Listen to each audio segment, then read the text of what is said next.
ont quelque chose préparé pour eux et nous voulons garder ce même esprit jusqu'à la table du Seigneur. Mais pour nous préparer, je vous invite à trouver Matthieu chapitre 27.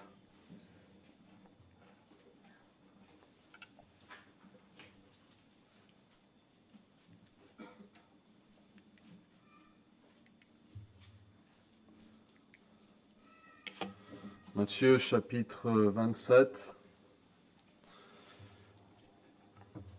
Et nous allons lire à partir du verset 45. Mais avant de lire, je vais vous demander ce que j'ai fait il y a 2 ou 3 mois, de penser à la naissance de Jésus et de voir si dans votre esprit, vous pouvez vous donner une liste des événements miraculeux qui ont accompagné sa naissance.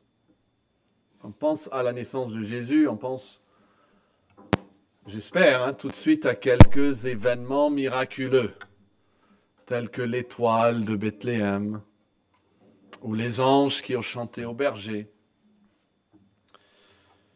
Mais qu'en est-il de la mort de Jésus?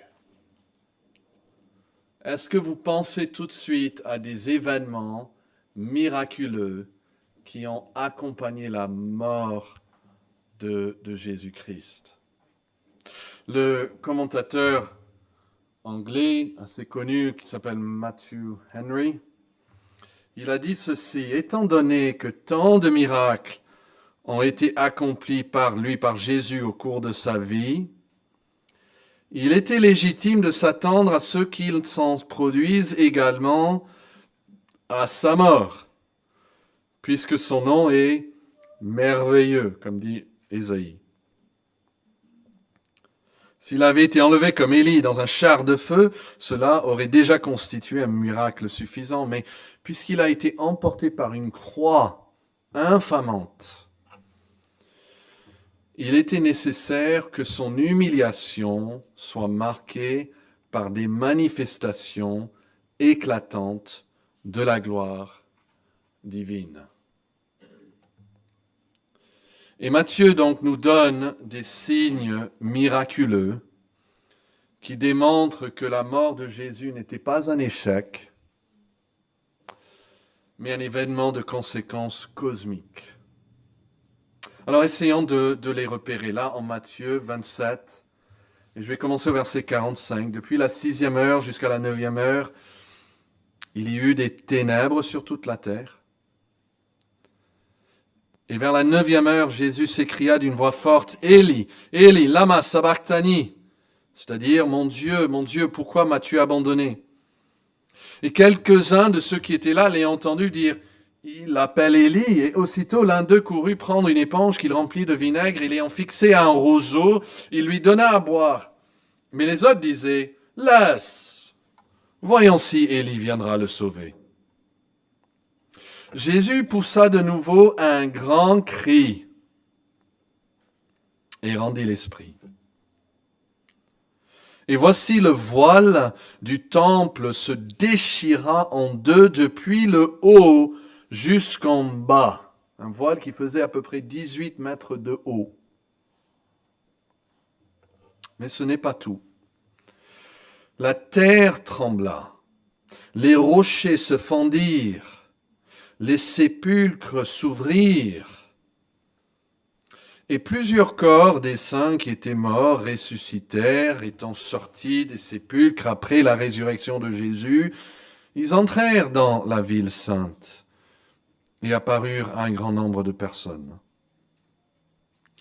Le centenier et ceux qui étaient avec lui pour garder Jésus, ayant vu le tremblement de terre et ceux qui venaient d'arriver, furent saisis d'une grande frayeur et dirent, « Assurément, cet homme était fils de Dieu. » Que le Saint-Esprit bénisse la lecture de sa parole à nos cœurs. Alors nous avons dans le passé déjà considéré les ténèbres, ces 3 heures de ténèbres, et le voile déchiré dans le temple. Et nous arrivons maintenant aujourd'hui à ce tremblement de terre et l'ouverture des tombes. Et notez ce que dit le centurion là à la fin, hein, et ceux qui gardaient Jésus. Ils sont frappés de terreur et ils déclarent vraiment cet homme était fils de Dieu. Nous voyons en fait dans sa réponse le but de ces prodiges. Ce sont toutes des preuves d'une expiation accomplie. Mais d'abord, je pense qu'il est important de regarder la chronologie des événements, que nous l'avons ici dans Matthieu. Parce que si vous lisez Marc, Luc ou Jean, ils ne vont pas faire référence à ce tremblement de terre et les sépulcres qui s'ouvrent. Ce n'est qu'en Matthieu que nous lisons ces choses. Alors, quelle est la chronologie de ces événements? Il dit que la terre trembla, vous voyez ça, les rochers se fendirent, je suis au verset 52, les sépulcres s'ouvrirent, vous avez une virgule, et plusieurs corps des saints qui étaient morts ressuscitèrent, vous avez peut-être un point. Étant sortis des sépulcres, après la résurrection de Jésus, ils entrèrent dans la ville sainte et apparurent un grand nombre de personnes. Alors ce qui est surprenant, c'est que nous avons ici une référence à quoi? À la résurrection de Jésus, même avant que Jésus nous raconte que Matthieu nous raconte la résurrection. C'est dans le chapitre suivant qu'il va nous parler de la résurrection. Ici, il nous parle de sa mort, mais il y a cette référence quand même à la résurrection. Il présume, on voit que ses lecteurs savent déjà que Jésus sera ressuscité, qu'ils avaient déjà été instruits oralement dans ces choses. Et donc, ils lisent ce récit, même de sa mort, avec la résurrection déjà à l'esprit. Mais au verset 54, il revient pour parler même de l'heure de sa mort. Vous voyez ça? Le centenier, ceux qui étaient avec lui pour garder Jésus, et ont vu le tremblement de terre, ceux qui venaient d'arriver furent saisis d'une grande frayeur. Le verset 53 dit bien, après la résurrection de Jésus. Okay? Mais la question qu'on veut se poser, quant à la chronologie, c'est que s'est-il passé exactement après la résurrection de Jésus? Alors, une chose est claire, je l'ai mis là dans une autre couleur, c'est qu'après la résurrection de Jésus, ils entrèrent dans la ville sainte et apparurent un grand nombre de personnes. Okay? Ces personnes ressuscitées. Ça, c'est arrivé après la résurrection. Ok, d'accord. Mais, s'est-il passé quelque chose d'autre après la résurrection? Est-ce que nous pouvons lire de la manière suivante? Verset 53. Étant sortis des sépulcres après sa résurrection, ils entrèrent dans la ville. Vous voyez que le fait de sortir même des sépulcres est arrivé après la résurrection. Le Darby le suggère parce qu'il traduit ainsi. Et étant sortis des sépulcres après sa résurrection, et c'est seulement à cet endroit qu'ils mettent la virgule, ils entrèrent dans la ville sainte. Vous voyez comment c'est mis? Et étant sortis des sépulcres après sa résurrection, virgule, ils entrèrent dans la sainte ville. En d'autres termes, non seulement leur entrée dans la ville, mais aussi leur sortie des tombes a lieu après la résurrection. Alors, le verset 53 montre clairement que leur entrée dans la ville, ça se produit après. On est tous d'accord là-dessus. Mais nous comprenons désormais que vraisemblablement, l'intégralité du verset 53, y compris la sortie des tombeaux, se déroule après la résurrection. Ok. Est-ce qu'on peut aller encore un peu plus loin? Pouvons-nous ajouter la dernière phrase du verset 52 à cette liste de choses qui se produisent après la résurrection. C'est-à-dire, et le lire comme ça.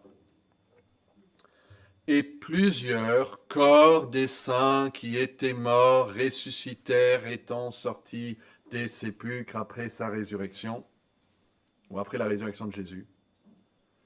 Ils entrèrent dans la ville sainte. Alors, s'il ne s'agissait que de philosophie ou de poésie, les détails pourraient passer inaperçus. Mais ici, nous parlons d'événements historiques. Et nous avons à cœur de les consigner avec la plus grande précision. Pourquoi? Pourquoi est-ce que ça nous intéresse? Parce que cette mort a une importance incomparable. Elle nous concerne plus que toute autre mort. Et donc on veut savoir autant que possible. Alors, j'ai fait référence à ça tout à l'heure, mais vous le savez déjà, peut-être que les manuscrits originaux ne comportaient ni les points, ni les virgules. La ponctuation a donc été ajoutée selon même l'interprétation et la compréhension des traducteurs. Et donc, si vous comparez les différentes traductions, vous verrez, parfois on met une virgule, parfois on met un point-virgule, quand d'autres vont mettre un point. Même les divisions en paragraphes. C'est une question de la compréhension des traducteurs. Et je suis très reconnaissant, en fait, pour les divisions en paragraphes, parce que c'est souvent très bien réfléchi par plusieurs personnes, et ça nous aide à comprendre. Maintenant, on parle de ça, maintenant un autre paragraphe va parler d'autre chose. Mais ces choses ne sont pas forcément... en fait, les paragraphes ne sont pas inspirés par le Saint-Esprit, ce sont les mots. Et à mon avis, il serait pertinent de placer un point juste avant la mention de la résurrection des saints de l'Ancien Testament. Un peu comme je l'ai mis ici. Les sépulcres s'ouvrirent. Point. Et maintenant, on va parler autre chose. Et plusieurs corps des saints qui étaient morts ressuscitèrent, étant sortis des sépulcres après la résurrection de Jésus, ils entrèrent dans la ville sainte. Alors, que s'est-il donc passé au moment de la mort du Christ? En plus des ténèbres, en plus du déchirement du voile, regardez le 51, depuis le haut jusqu'en bas, il y a la terre trembla, les rochers se fondirent, les sépulcres s'ouvrirent. Point. Et je vous encourage même à mettre un point là sur la virgule dans vos Bibles. Ce n'est pas hérétique de le faire.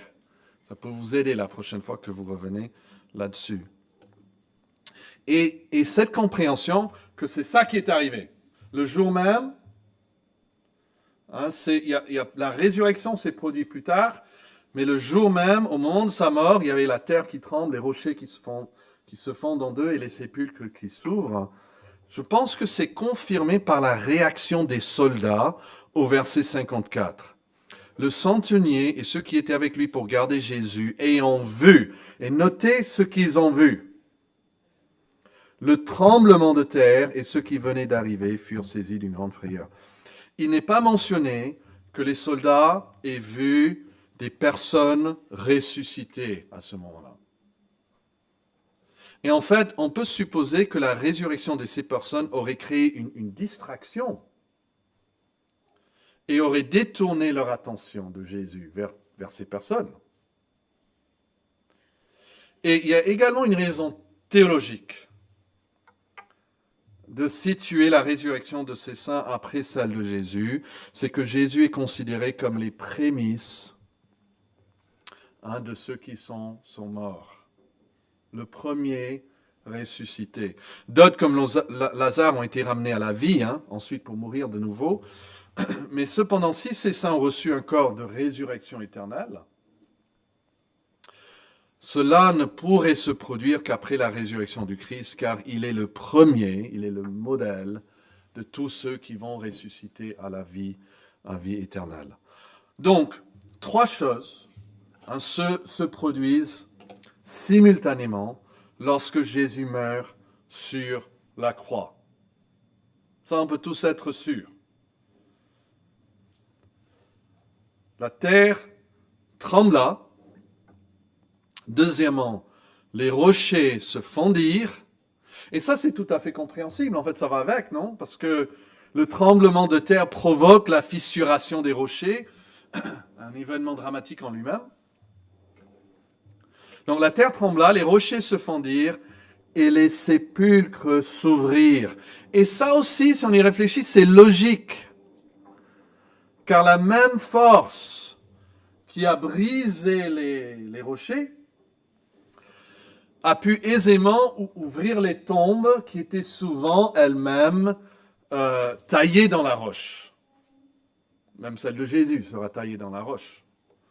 Donc le tremblement de terre a ainsi non seulement marqué cet événement surnaturel, mais a aussi physiquement affecté l'environnement immédiat de Calvaire, rendant possible donc, l'ouverture des tombes.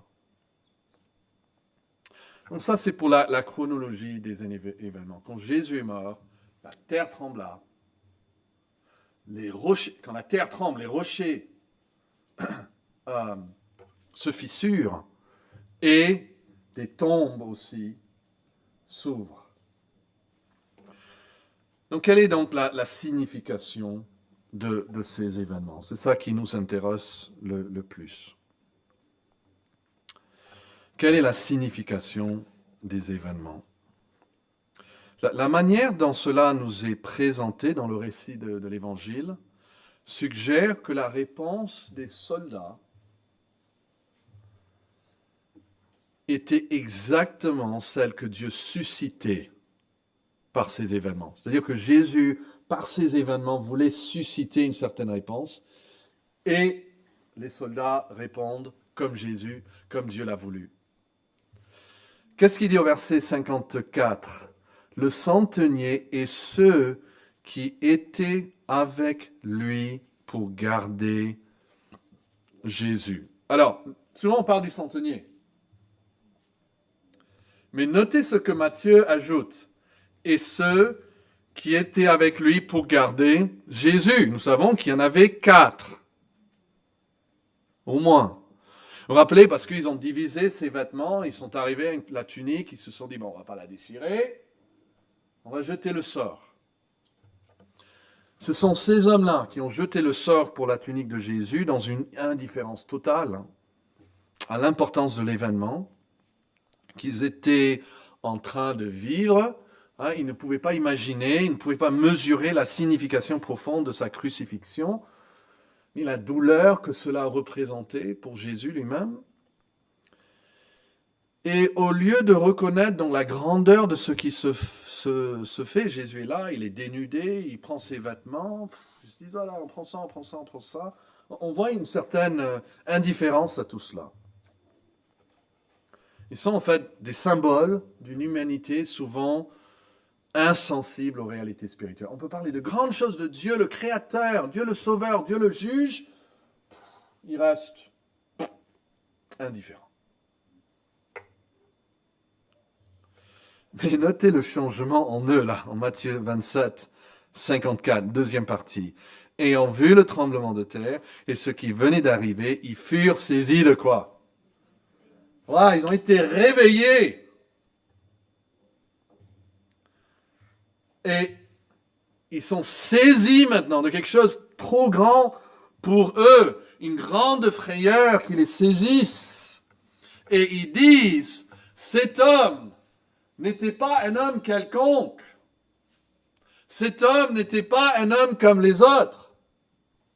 Cet homme était assurément fils de Dieu. Et donc, la signification de ces événements, on le voit dans la réponse de ces soldats, c'est que l'homme qui est mort n'était pas un homme comme les autres. Ce sont ces événements miraculeux autour de la mort de Christ qui les convainquent que l'homme qui est mort n'est pas un homme ordinaire. Et c'est pour ça que nous comprenons ce que Henry a dit, que j'ai cité tout à l'heure, puisqu'elle a été emportée sur une croix infamante, il était nécessaire que son humiliation soit marquée par des manifestations éclatantes de la gloire divine. Même dans sa mort, il y avait des manifestations de sa gloire divine, pour que même un païen, un soldat romain puisse dire, « Waouh, cet homme sur la croix, avec ce que j'ai vu, c'est fils de Dieu. » C'est un peu comme les bergers. Qui voit les anges, il se dit, waouh, cette naissance n'est pas une naissance comme les autres. Ce bébé n'est pas un bébé comme les autres. Et ces soldats se disent, cet homme n'est pas un homme comme les autres. Quand le Fils de Dieu meurt, la terre tremble. C'est comme si elle ne peut faire autrement. Nous avons certainement entendu des hommes qui meurent quand la terre tremble. Mais voici la seule occurrence dans l'histoire où la terre tremble quand un homme meurt. Ça marque sa grandeur, son statut unique devant Dieu. Et donc je vous pose la question à chacun de vous, petits et grands, que pensez-vous de ce Jésus? Quelle place est-ce qu'il a dans votre esprit? Est-ce que vous restez plutôt indifférent?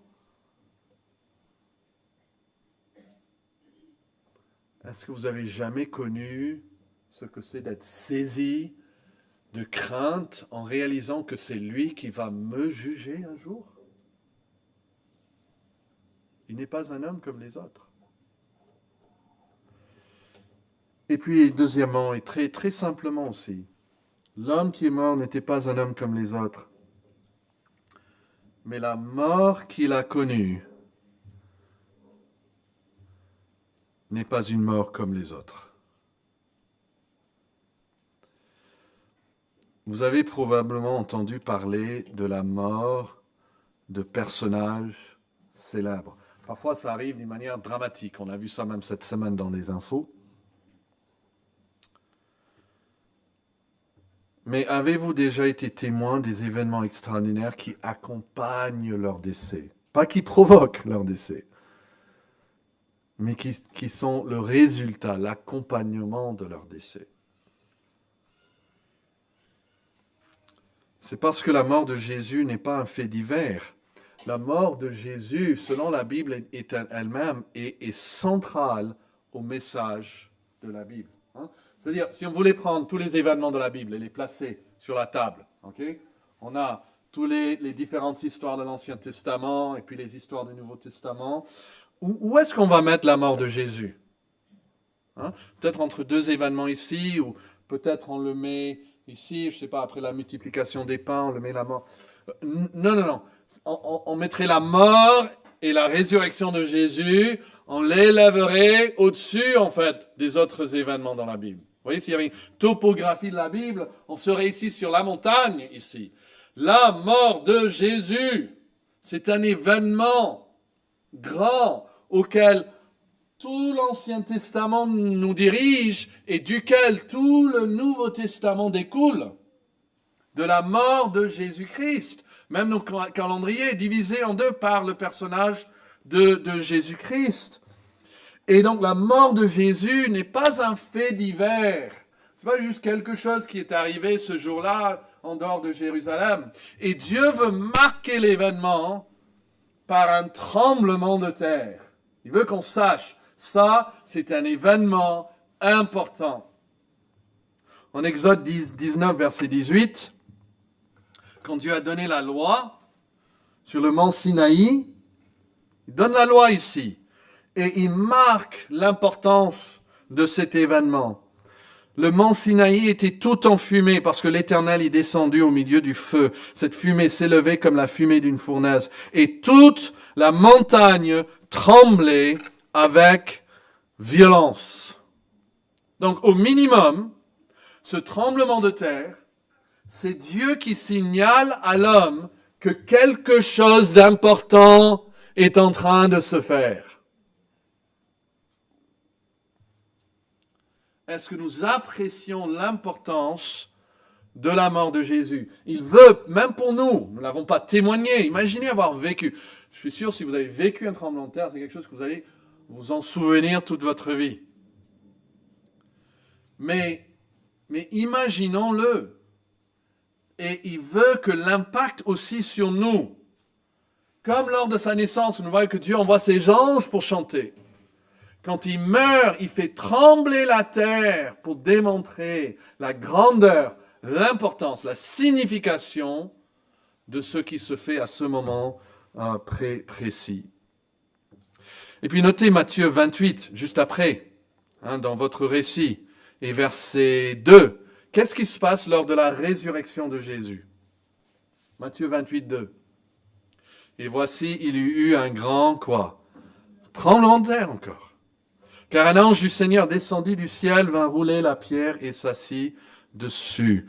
Encore un tremblement de terre. Encore Dieu qui souligne l'importance de ce qui se passe.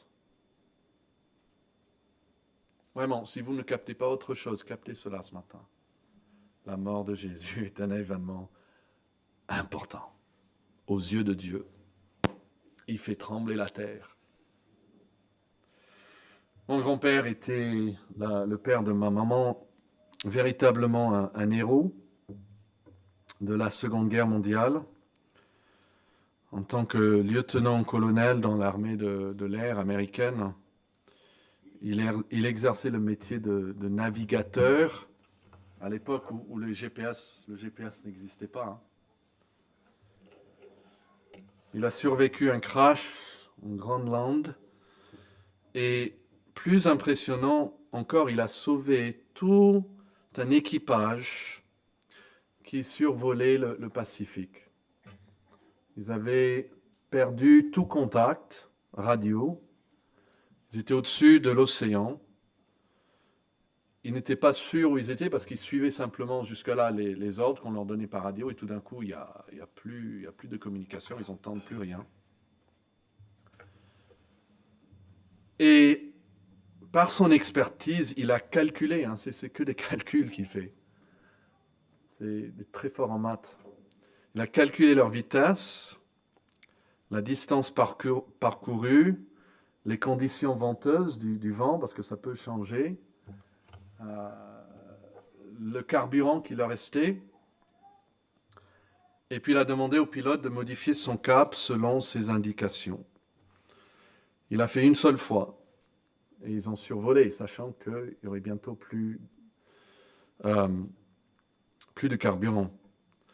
Mais grâce à son sang-froid et son sens aiguisé de la navigation, ils ont atteint une île du Pacifique avec seulement 5 minutes de carburant restant. Et j'étais fier de mon grand-père. Et il commandait, même en tant que son petit-fils, c'était toujours lui le chef. Mais j'étais avec lui le jour de sa mort. Et à part sa famille et un cercle restreint d'amis, personne n'a remarqué qu'il était mort. C'est souvent comme ça, même avec les grands du monde, même s'ils ont été présidents ou stars ou un chanteur. Enfin, on l'entend un jour à la radio que cette personne est décédée, mais ils sont tellement diminués en importance par l'âge, par la faiblesse, d'autres ont pris leur place que ça devient un fait divers.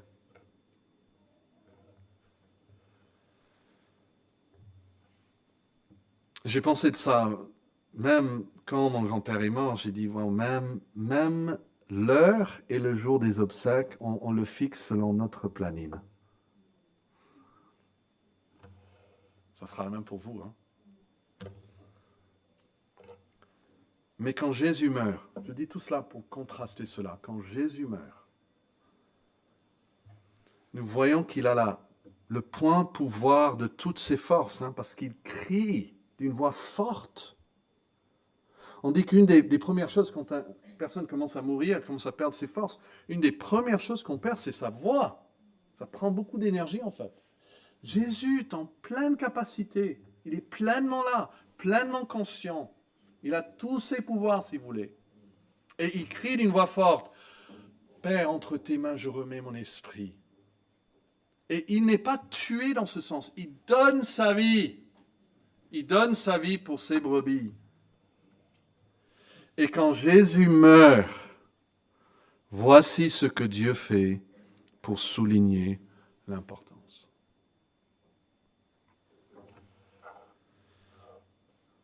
Et je vais terminer avec cette application. Regardez ces soldats. Ils sont témoins de tout. Des paroles de Jésus, ce qu'il dit aux brigands à côté de lui, l'amour qu'il démontre.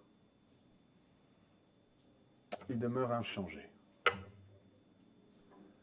Il leur faut un tremblement de terre pour les secouer, physiquement et mentalement et spirituellement.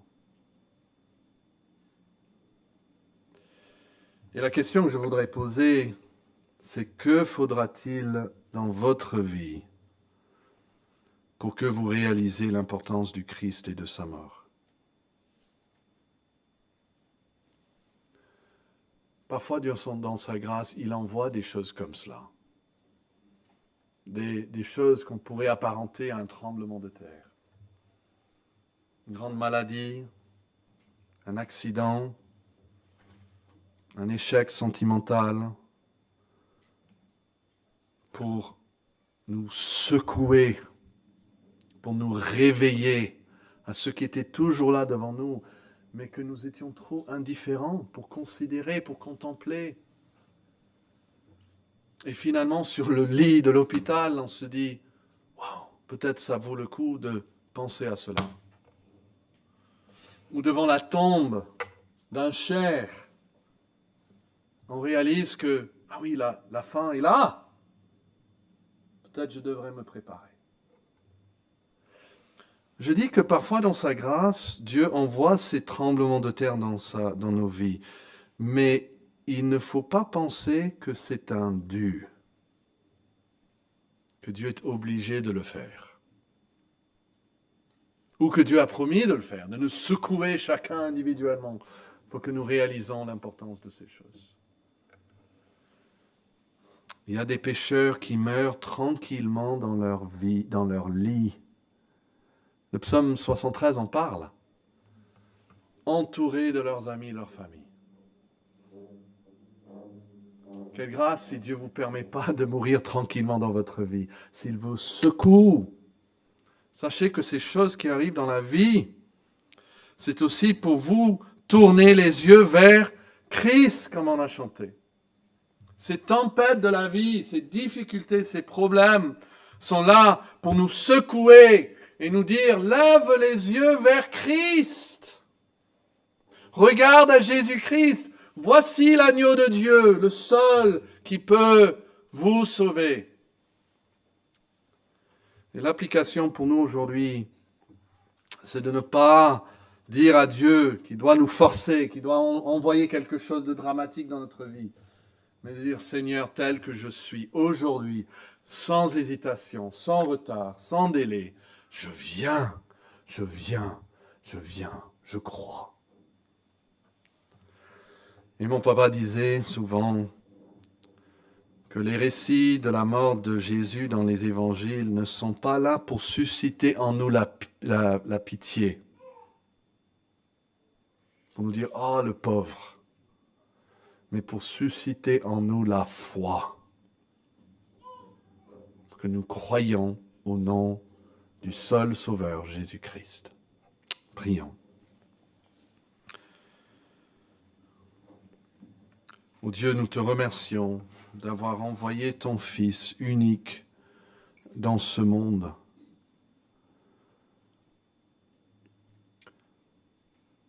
Et nous te louons de ces évidences que tu as données que sa mort n'était pas une mort comme les autres. Et nous te louons de ce que la mort de Christ a fait trembler même l'enfer et le diable, parce qu'il a vaincu la mort. Et nous prions pour chaque cœur ici, qu'il soit tourné vers Christ, que sa foi soit réellement en Jésus-Christ, le Sauveur. Que chaque personne ici puisse connaître le salut de ses péchés. Et cette relation intime et éternelle, scellée dans le sang de Christ, cette alliance avec Jésus-Christ. Et c'est en son nom que nous prions. Amen.